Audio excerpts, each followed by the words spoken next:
Varicose veins కి సరైన చికిత్స కోసం సంప్రదించండి ఎవిస్ హాస్పిటల్.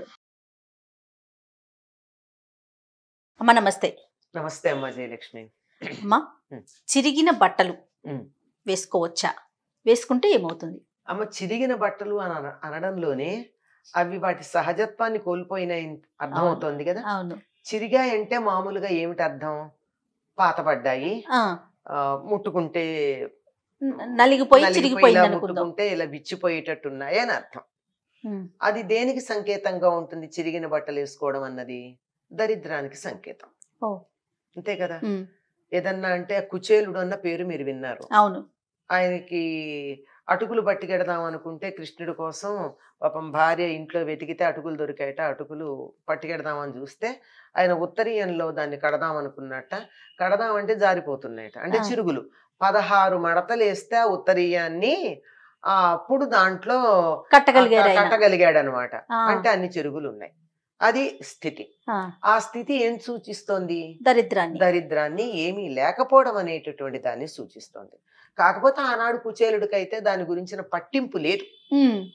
ఆనాటి పరిస్థితి కదా, పరిస్థితి కాదు అసలు. ఆయనకి బట్ట చిరిగిందన్న ఊహ కూడా లేదు. ఆ నిరంతరం అటువంటి వేదం చదువుకుని ఆ దృష్టితో ఉండి పరబ్రహ్మ తత్వాన్ని చూస్తున్న స్థితిలో ఉన్నాడు గనక. కానీ మనకట్లా కాదే. మనం అన్ని రకాల హంగులు, ఆడంబరాలు అవన్నీ ఉండాలనుకుంటున్నాం కదా. అట్లాంటిది మరి చిరిగిన దాన్ని అది తప్పుగా భావిస్తారు. అంతెందుకండి, ఒకప్పుడు మన దేశంలో వస్త్రాలు నేసినట్టు తెచ్చి కట్టుకునే వాళ్లే తప్ప కుట్టే పని కూడా ఉండేది కాదు. అంటారు, అదే టైలర్స్. వాళ్ళు మనకి మహమ్మదీయుల నుంచి వచ్చారు. ఇప్పుడు కానీ మీరు కానీ గమనించినట్లయితే మా తరంలో ఉన్నటువంటి దర్జీలందరూ మహమ్మదీయులే ఉండేవారు, ముస్లింసే ఉండేవారు ఎక్కువగా. ఎందుకంటే వాళ్ళకి అది పద్ధతి, మనకి లేదు, మన దగ్గర లేదు. వస్త్రాలన్నీ కూడా కింద కట్టుకునేటటువంటి వస్త్రం ఒకటి, పైన వేసుకునేది ఒకటి ఉండేవి. పైగా మగవాళ్ళు నడుపు కట్టుకునేవారు, ఆడవాళ్ళు పైన కట్టుకునేవారు. ఇక్కడ అంతే. పైన ఇక్కడ ఒకటి కట్టుకునేవారు, పైన కింద ఒకటి కట్టుకునేవారు. కేరళ వాళ్ళు కట్టుకుంటారు అట్లా. కట్టుకుని దానిపైన ఇంకొకటి బల్లెబాటు వేసుకునేవారు. మన వాళ్ళు కూడా. తర్వాత ఇలా కాకుండా మొత్తం చీర ఇలాగా కట్టుకోవడమును, పైన లోపల ఇంకొకటి వేసుకోవడం, అట్లా ఉండేది. అది కూడా వస్త్రమే. చింపడం, చింపి దాన్ని మళ్ళీ కుట్టుకోవడం అనే పద్ధతి ఉండేది కాదు. మీరు గమనించినట్టయితే ఇప్పటికీ వేదం చదువుకున్నటువంటి వాళ్ళు ఎవరు కూడా చొక్కా వేసుకోరు. అవును. ఎందుకు చొక్కా వేసుకోరు? చొక్కా వేసుకోరని ఈ వక్షస్థలం అంతా బయటికి ఉంటుందా? ఎదురు రొమ్ము ఉండదు, కప్పుకుంటారు. వస్త్రం, పై వస్త్రం కప్పుకుంటారు. అదంటే అదే పద్ధతి. గాని ఎందుకు వేసుకోరు చొక్కా అంటే, చొక్కాకి కత్తిరించి కుడతారు గనక. కత్తెర పెట్టి కత్తిరించారంటే అది మంచిది కాదని. అయితే తర్వాత కాలక్రమేణా అనేక పద్ధతుల్లో కత్తిరిస్తే కుట్టుకోవడాలు అవి వచ్చాయి. ఇప్పటి మా చిన్నతనంలో కూడా పెద్దవాళ్ళు ఎవరు ఒకవేళ బట్ట చిరిగితే దాన్ని కుట్టి కట్టుకునే వాళ్ళు కాదు. చీర చిరిగితే కుట్టి చిరిగిందనుకో, కుట్టి కట్టుకుంటే దరిద్రం. అంటే చిరిగిందంటే దరిద్రం, మరి చిరిగిన బట్టలు వేసుకోవడం అంటే అవును, చాలా తప్పు కదా. అందువల్ల చిరిగింది.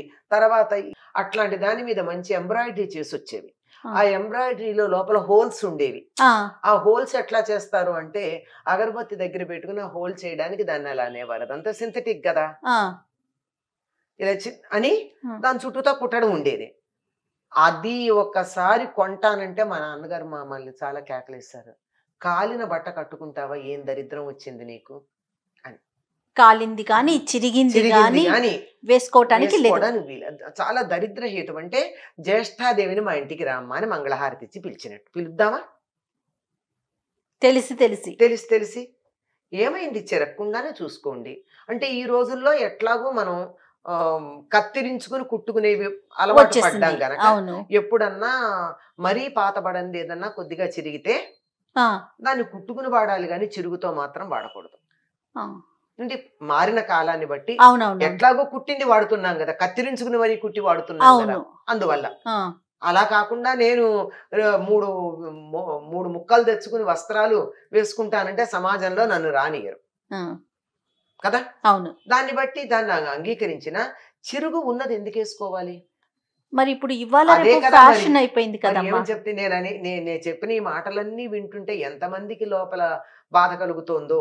మేము ప్రత్యేకంగా చిరిగినటువంటి వాటిని కొనుక్కుంటున్నాం కదా, చింపి మరీ కొనుక్కుంటున్నాం కదా, లేదంటే తెచ్చి చింపుకుంటున్నాం కదా, అంతే కదా. అవును. ఆ మధ్య ఎప్పుడో ఒక దాంట్లో పెట్టారు, బాంబేలో స్టోర్లో ఉన్నది 15,000 20,000 ఒక ప్రైజా షర్ట్, దాని ట్యాగ్ పెట్టి అంతా ఒక షర్ట్ ఇలా ఇలా ఇలా ఇలా చిరిగిపోయింది. అంటే కట్ చేసి ఉంది పీసులుగా. అబ్బా మన ఇంట్లో ఉన్న పాత బట్టలన్నీ ఈ స్టోర్ కి అమ్ముకోవచ్చు అని చెప్పి ఒకళ్ళు చిన్న ట్యాగ్ లైన్ తో అది పెట్టారు. ఆ స్టోర్ పేరుతో సహా పెట్టారు. Very fashionable the. అంటే ఎలాగైందంటే చింపుకోవడం అనేది ఫ్యాషన్ అయింది. అంటే అన్ని రకాల దరిద్రాలని మనం ఎలా ఆహ్వానిస్తున్నామో వస్త్రాల ద్వారా కూడా దరిద్రాన్ని ఆహ్వానిస్తున్నాం. గన్ షాట్ జీన్స్ పేరు వినుంటారు మీరు. అవునమ్మా. ఇందాక నేను కాలడం గురించి అదే చెప్పా. అగరవత్తు పెట్టి అక్కడ చిన్న హోల్ చేయడానికి చిల్లి పెట్టినందుకే వద్దనేవారు. మరి దానికి దీన్ని ఎలా ఒప్పుకుంటారు? కాజాలు ఒప్పుకునేవారు కాదు. అంటే ఈ ప్లాస్టిక్ బటన్స్ ఉండి కాజాలు పెడతామే, అది కూడా కత్తిరిస్తారు గనక దాని బదులు హుక్కును హుక్కు లూపు పెట్టించుకోండి, లేదంటే బటన్స్ ఉండేవి ప్రెస్ బటన్స్, అవి పెట్టుకోమని చెప్పేవారు మా చిన్నతనంలో. ఇవన్నీ ఇప్పుడు అసలు అవన్నీ మనకి అది లేవనుకోండి, అంతకే జిప్ పెడుతున్నారు సరిపోతోంది, అలాంటివి పెద్ద లేకుండా. కానీ కల్చర్ పూర్తిగా మారిపోలేదమ్మా వస్త్రధారణకి సంబంధించి. ఎన్ని రకాలుగా మారడానికి అవకాశం ఉందో అన్ని రకాలుగా మారింది. 1, 2 అని చెప్పడానికి వీల్లేదు. ఎందుకు మారింది అంటే మనకు అన్ని విధాలు మారాం, అందులో ఇది ఒక భాగం. అవును. ఒక సంస్కృతిని తెలియజెప్పేది ఏముంటుందంటే కట్టు బొట్టు, అవును, జుట్టు. కట్టు బొట్టు జుట్టు. బొట్ట అదేంటి తెలీదు, కట్టుకోవడం ఏమిటి తొడుక్కోవడమే, జుట్ట ఇంకా దాన్ని చెప్పేది లేదు కదా. ఇన్ని రకాలుగా సంస్కృతి ఒక ప్రాంతం వాళ్ళు వీళ్ళు అని తెలియజెప్పడానికి ఈ 3 నిదర్శనాలు. ఆ వ్యక్తి యొక్క క్యారెక్టర్ లో బయోడేటాలో సగం తెలుస్తుందమ్మా వీటి బట్టి. ఇప్పుడు బొట్టు ఉంది, ఆ బొట్టు పెట్టుకోకపోతే ఒకటి, పెట్టుకుంటే ఒకటి తెలుస్తుంది. పెట్టుకున్న బొట్టు కూడా ఎట్లాంటిది అంటే ఇప్పుడు ఏదో సరదాగా చిన్నది పెట్టుకోవడం కాకుండా మీరు నామం పెడతారా, విభూది పెడతారా, గంధం పెడతారా, సింధూరం పెడతారా, చాదు పెడతారా, దీన్ని బట్టి వీళ్ళు ఏ విశ్వాసానికి చెందిన వాళ్ళు తెలిసిపోతుంది కదా. బొట్టు పెట్టుకోకుండా బయటకు వచ్చారంటే పూర్వం ఇంకా స్నానం చేయలేదు లేదా సూతకంలో ఉన్నారని తెలిసేది. ఇప్పుడు అసలు ఆ తేడా లేవు. అంటే ఒక మనిషి యొక్క విషయాలలో సగం వారి యొక్క ఆహార్యం బట్టి తెలుస్తుంది. ఆహార్యం అంటే మేకప్, ఆ మేకప్ బట్టి తెలుస్తుంది. దాంట్లో ప్రధానమైనటువంటి వస్త్రం ఇప్పుడు ఎలా తయారైందంటే ఏమిటో వలువలు విలువలు రెండు పోయినవి, తగ్గాయి. అవునమ్మా. వలువలు విలువలను ఇస్తాయి, ఆ రెండిటిలో కూడా పతనం అన్నది మనకి ఇప్పుడు బాగా కనపడుతుంది. చిరిగినది పరిస్థితుల్లో వేసుకోకూడదమ్మా. ఆ గన్ షాట్ ని మనం ఏం అనలేము, వేలు పెట్టి కొనుక్కుంటున్నారు, వాళ్ళ సంగతి వదిలేసేయండి.